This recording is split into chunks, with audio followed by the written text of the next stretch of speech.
Buenos días, mi grupo está conformado por Mariela Morales, Reni Sandoval, Mayoli Sandoval y mi persona, Nelly Mora. Nosotros les vamos a hablar sobre la técnica del fichaje. Primeramente tenemos la definición de fichas. Las fichas se utilizan para realizar un trabajo de investigación. Contienen datos de identificación de obras, resúmenes, síntesis y culminado el proceso de investigación se almacenan en un fichero o un archivo que puede ser en un sistema real o virtual. La técnica del fichaje es una técnica utilizada por investigadores para recolectar y almacenar información. Cada ficha contiene una serie de datos, la cual refiere una unidad y valor propio. La importancia de la técnica del fichaje. El fichaje ha venido a construir la base de la investigación moderna.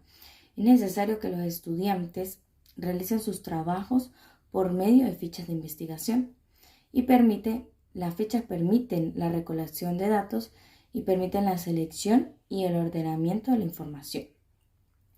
Los tipos de fichas tenemos de manera global, dos tipos de fichas que son la ficha de registro y la ficha de investigación. Con las fichas de registro tenemos lo que son las fichas bibliográficas. Estas fichas bibliográficas son cartulinas rayadas con un tamaño normado internacionalmente. Su tamaño es entre 75 y 125 milímetros. Deben estar almacenadas en orden alfabético por apellido del autor. Estas se emplean en bibliotecas públicas y personales para consulta o localización de libros y documentos. Estas fichas se hacen para libros o artículos que eventualmente pueden ser útiles para una investigación. Los elementos de la ficha bibliográfica deben tener el autor, el título del libro, el lugar, la editorial, el año y el número de página.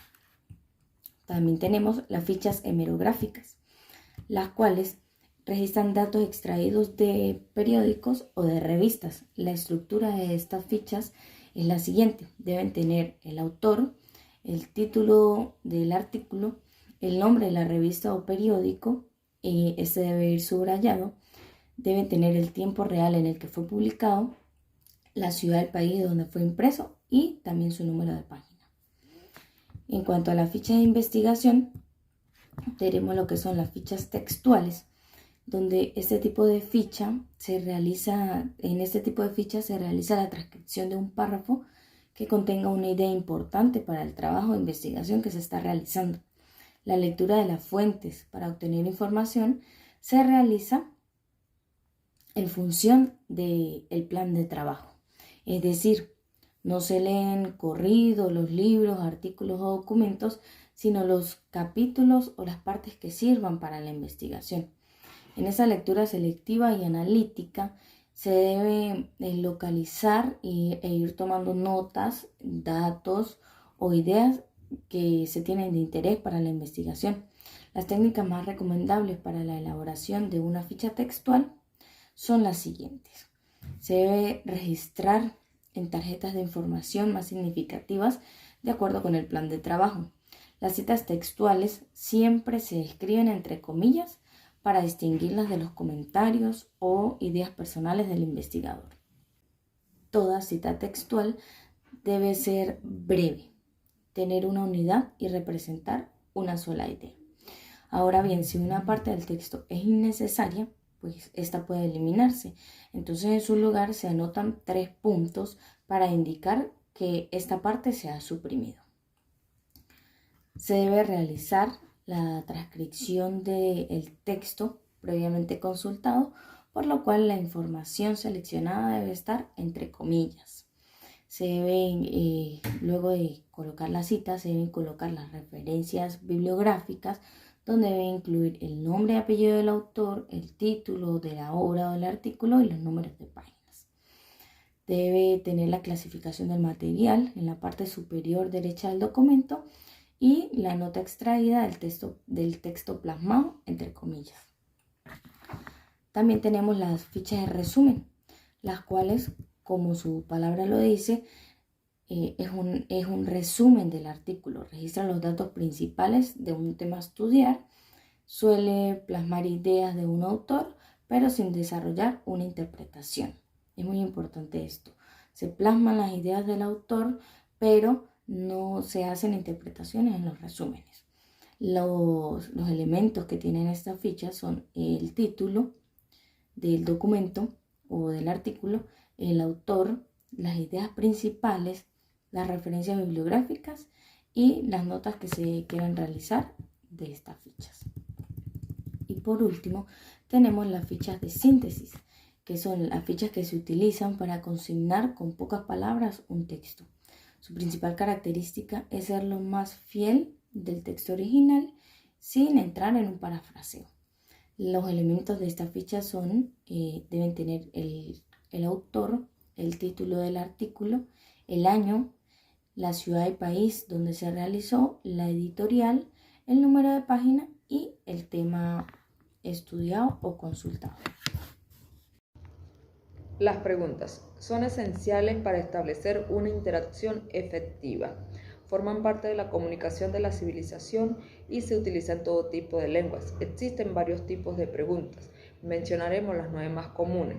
Las preguntas cerradas se utilizan para obtener información inmediata, tienen ciertas características, son fáciles y rápidas de responder y permiten mantener un control de la conversación. También son conocidas como las preguntas del sí y el no, ya que pueden ser respondidas de esta manera. Un ejemplo de ello sería: ¿no tiene problemas con trabajar en equipo? Las preguntas abiertas permiten respuestas más elaboradas y creativas.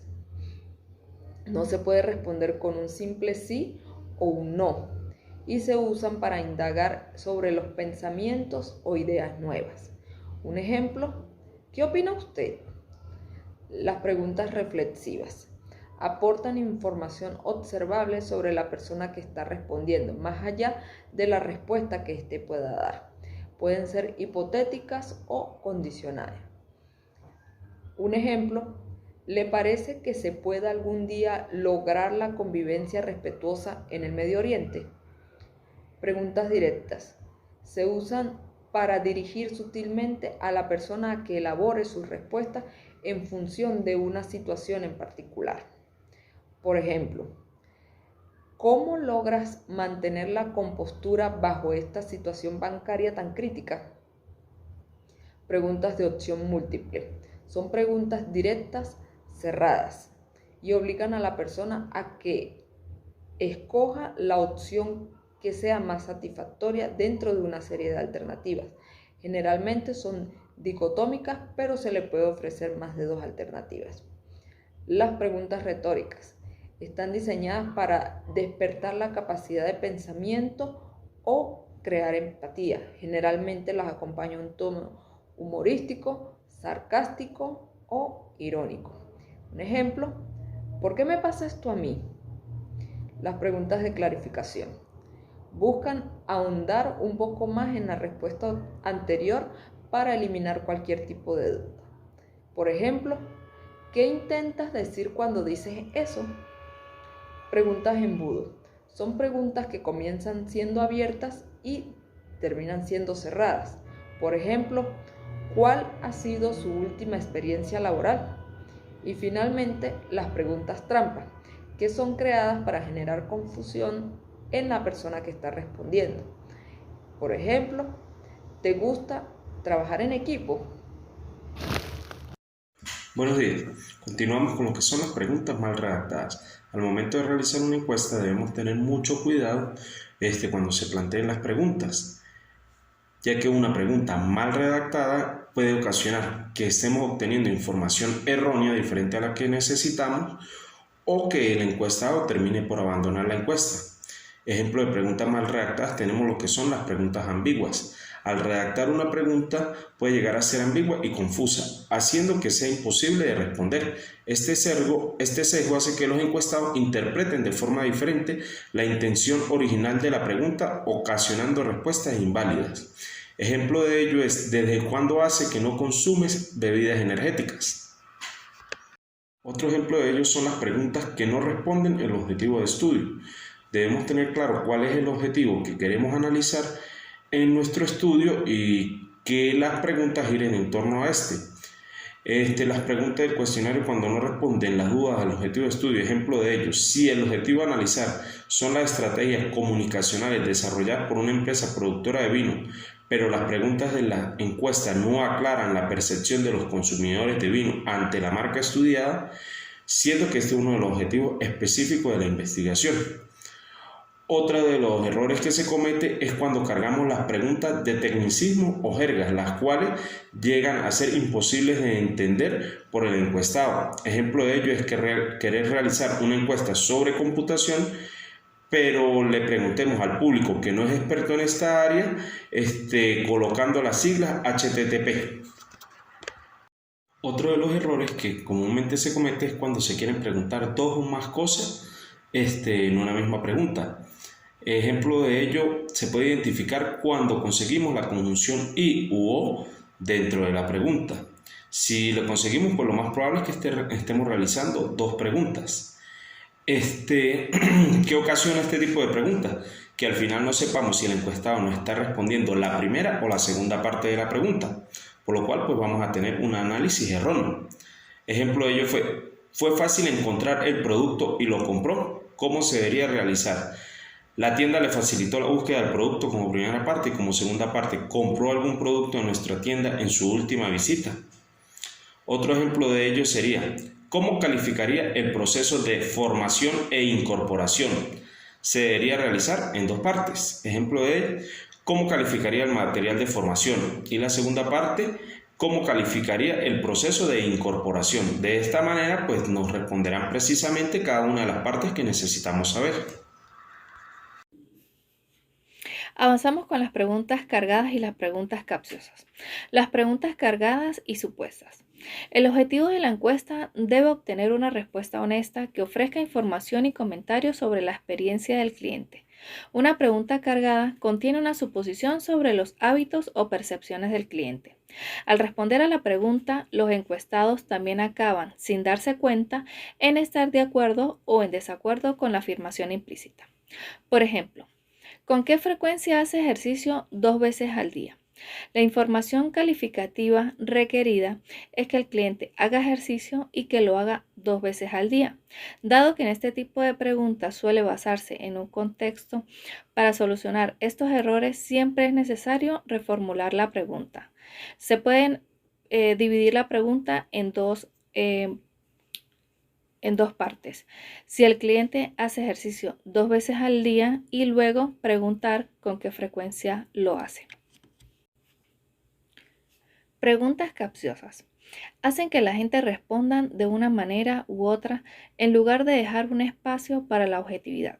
En el contexto de una encuesta a clientes, lo que se quiere es que los clientes cuenten su experiencia con exactitud en lugar de dictarles cómo deben verla.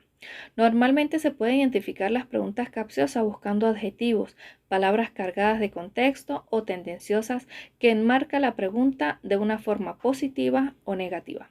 Es por ello que debemos evitar usar palabras que generen un juicio de valor. No se debería incluir dentro de las preguntas las palabras estupendo, muy trabajador, impresionante, ya que genera insinuaciones al momento de responder, y lo que queremos es que el resultado de la encuesta sea imparcial. Las preguntas capciosas a menudo no son tan intencionadas, pero si los clientes perciben las preguntas como manipuladas, una simple pregunta capciosa podría conducir a una mayor tasa de abandono de la encuesta. Algunos ejemplos de preguntas capciosas podrían ser: ¿qué tan bueno es nuestro esforzado equipo de atención al cliente? Observamos que tiene una palabra intencionada, esforzado. Debería ser redactada cómo describir su experiencia con el equipo de atención al cliente. Pregunta 2. ¿Cómo de increíble es el producto? Nuevamente tenemos una palabra capciosa, increíble. Debería ser redactada cómo calificaría este producto. ¿Qué problema tiene con el equipo de diseño? Tenemos una pregunta tendenciosa con una palabra problemas. la manera correcta debería ser: ¿qué probabilidad hay que recomiende trabajar con el equipo de diseño? Gracias.